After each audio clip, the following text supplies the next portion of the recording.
Hi everyone, we've just come out of the full moon. We're nearly at the end of August when I'm making this video, and it's been exhausting. You've seen my recent posts probably on my website, my blog posts about how my husband and I feel like we are out of the labor phases, but now we're in the caring for the newborn stage when we're exhausted and we have to continue the slog through, you have all these rewarding cuddles, but and then you have the slog of sleep deprivation and middle of the night feedings and crying. And we're not talking a real live baby. We're just talking metaphysically speaking, energetically speaking. I guess both a little apprehensive and a little excited to see what September's going to bring.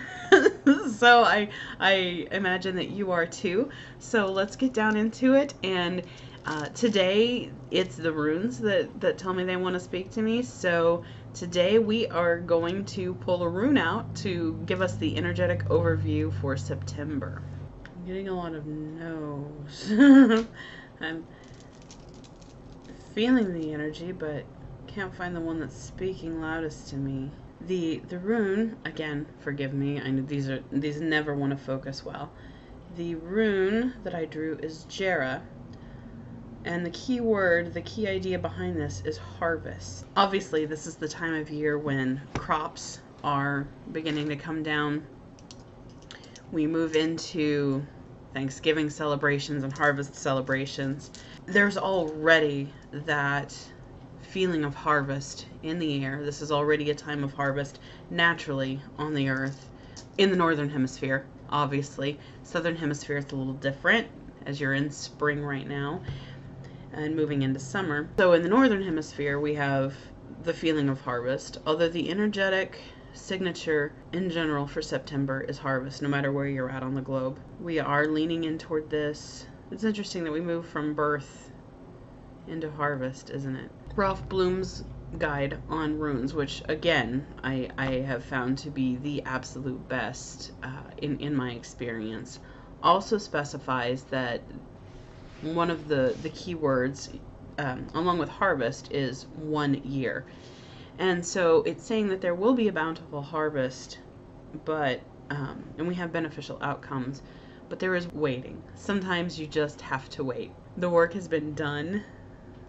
You have to keep maintaining things. So you've built the baby, you've had the baby, and now you need to maintain and keep the baby alive for the next year. That first year is always rough, isn't it? I keep coming back to this baby metaphor. You have to keep that baby alive for that first year. That is so challenging, and that's kind of what we're doing here. We're just kind of biding our time. That's the feeling I'm getting. We're biding our time, just kind of chilling.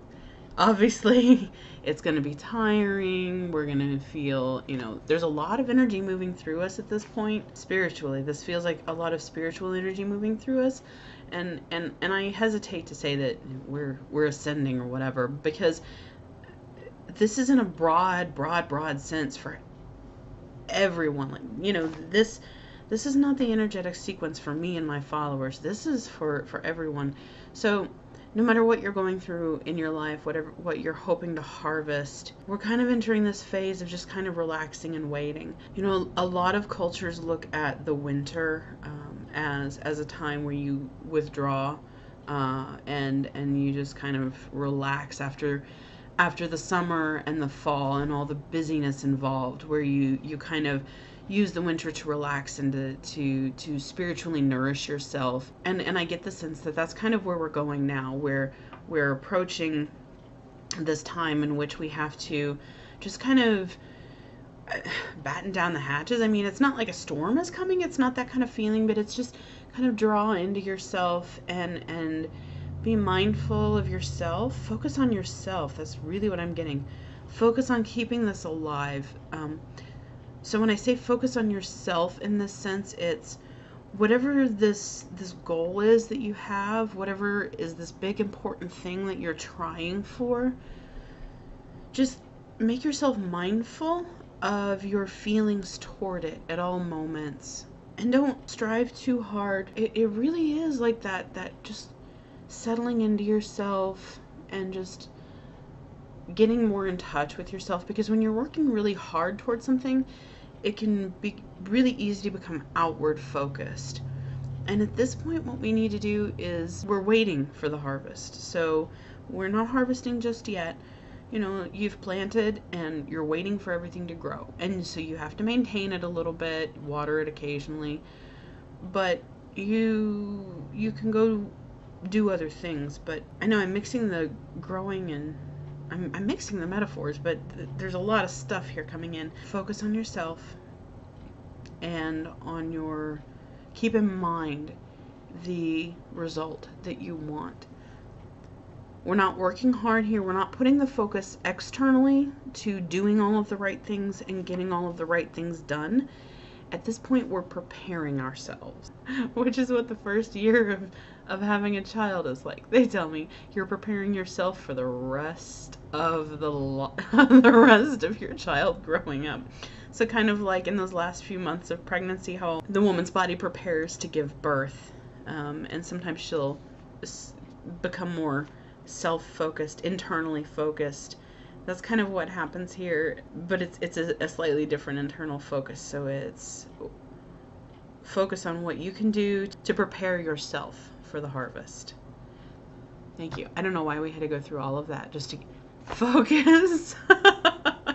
This is what it's like sometimes, trying to understand the messages that they're trying to get through me. They're like, yes, you finally got it. Preparing yourself. So in this time, it's probably not a year, but what that 1 year signifies is this is a time of waiting, a time of drawing into ourselves, not separating ourselves from everything else, but focusing on how we can prepare ourselves internally for whatever this harvest is that we want. If you want successful business, if you want, I don't even know that, because that's just where my mind is right now. But focus on how you can prepare yourself. Think about the outcomes, the possible outcomes. When what happens, when whatever it is that you want happens, think about how that will affect your life and think about how you can be ready for that, right? So when you're pregnant, you maybe start reading books or you start taking classes to prepare yourself to be the kind of parent that you want to be.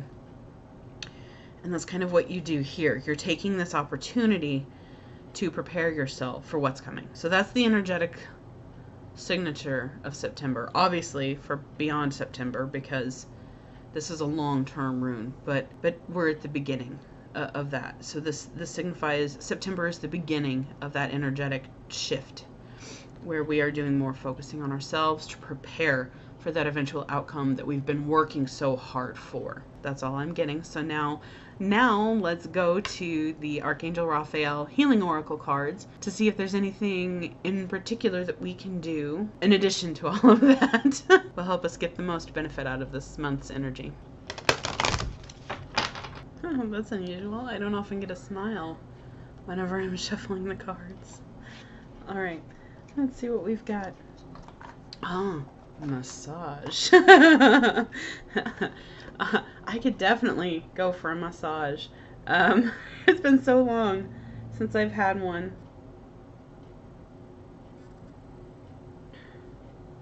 Look at that happy smile. That's how I feel. If you find a really good massage therapist, that's how you feel when you're done. Or, me, I kind of feel loopy. Not unlike how I feel whenever I'm doing readings.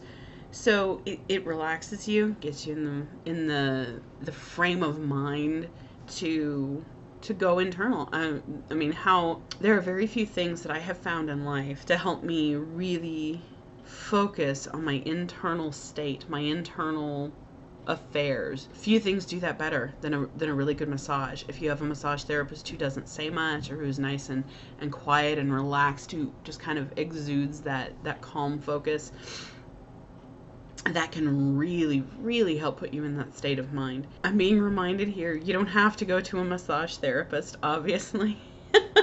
You can do self-massage on, say, legs, arms, anything that's within reach. Obviously, not your back so much. There are wonderful, wonderful shiatsu massagers out there. You can go to a mall and do a chair massage. You know, there are many options here. Heck, find a cat. Make a cat happy. A cat is going to massage you. If you have a spouse, have someone, you know, rub your back. You can massage your scalp. Really what we're talking about here is just anything that helps bring you back into your body and to focus, again, internally. Focusing on yourself. And massage can really help us just kind of, you know, it relaxes us. It helps release the stress. It can really help us go internally again. I keep repeating myself, but that's what keeps coming through is to go inside again, to prepare ourselves. It helps ground us and center us. A really good massage is going to ground you and center you like very few other things. You know, you get to focus on the sensation while someone or something else is doing the work, unless you're doing a self-massage. But even when you're doing a self-massage, you can just, rather than focusing on what your hand is doing, you know, say you've got an aching hand, right? Because you've been writing or typing or something all day. You've been doing something repetitive. You can just sit here and massage your hand. And you don't have to focus on what the hand doing the massaging is doing. You don't have to focus on, oh, I've got to make sure to rub this 3 times. And, you know, you just kind of get lost in how the receiving hand is feeling, for example. And so you can just let the massaging hand react to the messages that this hand is giving to your brain, for example. That's actually a benefit to self-massage that external, or that massage by someone else doesn't do. That instantaneous feedback, yes, that feels good, that doesn't feel good. Scalp massage, I keep getting scalp massage, is a very good thing you can do for yourself. You know, when you've got a headache, you already start to do that. You're manipulating the physical energy, and when you manipulate the physical energy, you're also manipulating the spiritual energy, because they're inextricably linked.